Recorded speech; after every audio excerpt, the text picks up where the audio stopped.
Hi, today I'm for the Doogee V Max and I'll show you how to turn on always on display option on this device.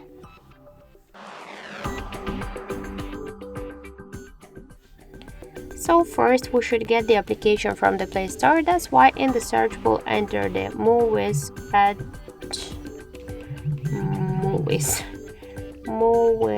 Edge app. So here tap just to install and wait a couple of seconds.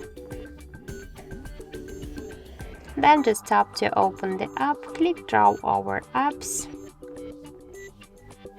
and click to Muviz Edge application, tap on the switcher and go back to the application.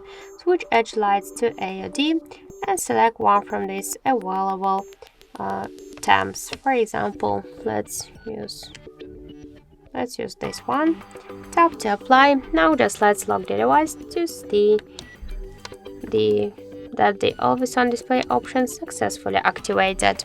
So that's it. Thank you for watching, and if you find this video helpful, leave thumbs up and subscribe our channel.